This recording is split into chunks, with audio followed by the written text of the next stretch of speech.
Halo Sobat Sehat Yakona, saya Dr. Medisya Yurista, spesialis penyakit dalam. Selamat datang di program Sehat Bersama Ahlinya.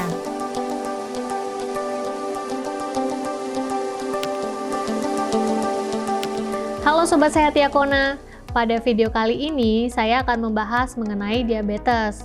Nah, jadi kita akan mengupas tuntas mengenai diabetes ya. Pasti Sobat Sehat Yakona penasaran nih, kenapa sih bisa terjadi diabetes? Nah, mekanismenya itu seperti apa?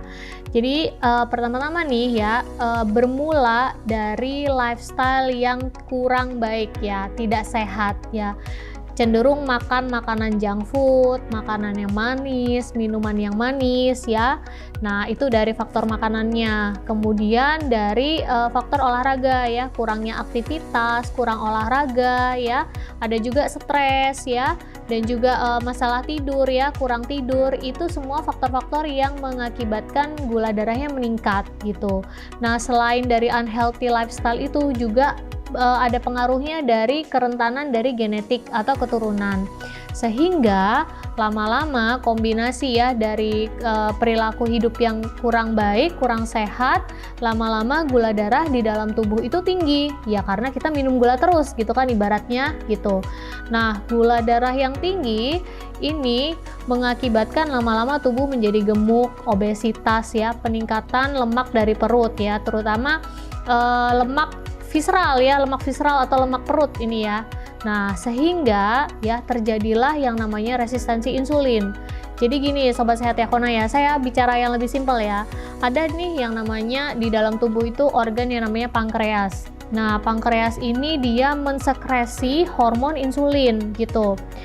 Nah, jika misalnya nih gula darah di dalam tubuh itu tinggi, ya si pankreas ini dia mengeluarkan insulin.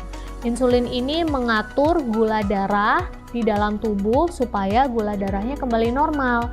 Jadi kalau gulanya tinggi, insulinnya keluar. Supaya apa? Supaya gulanya normal gitu.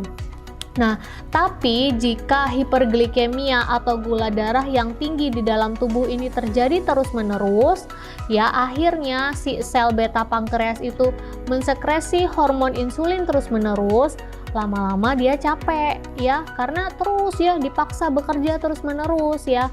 Akhirnya dia capek, dan jika lama-lama dia sudah lelah, dia tidak bisa lagi memproduksi hormon insulin gitu ya. Jadi sudah gagal nih sel beta pankreasnya dalam memproduksi hormon insulin. Akibatnya apa? Akibatnya gula darahnya yang seharusnya dinormalkan oleh insulin, tapi karena nggak ada insulinnya lagi, akhirnya gula darahnya tinggi terus di dalam tubuh, dan terjadilah diabetes mellitus gitu ya. Jadi memang ada peran-peran dari lifestyle yang tidak baik, dari genetiknya, kemudian terjadilah kerusakan dari sel beta pankreas. Nah, mudah-mudahan bisa membantu ya, bisa paham ya mengenai mekanisme diabetes ini ya Sobat Sehat Yakona. Nah, kemudian nih tadi sempat disinggung ya mengenai faktor-faktor. Nah, saya akan jelaskan lebih detail lagi mengenai faktor-faktor apa yang membuat diabetes ya, mengakibatkan kerentanan dari diabetes. Nah, tadi ada konsumsi makanan yang unhealthy, tidak sehat ya, makanan junk food, makanan minum manis ya, kemudian yang rendah serat ya, kebanyakan karbohidrat, kebanyakan lemak, itu rentan terjadi diabetes ya, rentan terjadi gulanya tinggi ya, sehingga terjadi diabetes ya gitu. Kemudian ada faktor stres juga ya, terutama stres yang berkepanjangan. Nah, itu juga bikin gulanya tinggi ya. Kemudian tidurnya kurang ya, smoking habit ya, perokok ya, kemudian alkohol intake ya, asupan alkohol, terutama konsumsi alkohol secara rutin. Kemudian kurangnya aktivitas, kurangnya olahraga ya, itu juga mengakibatkan kondisi hiperglikemia gitu. Selain itu juga ada faktor genetik ya. Jadi jika ada keturunan dari orang tuanya, dari keluarganya diabetes, maka seseorang itu lebih rentan terjadi diabetes.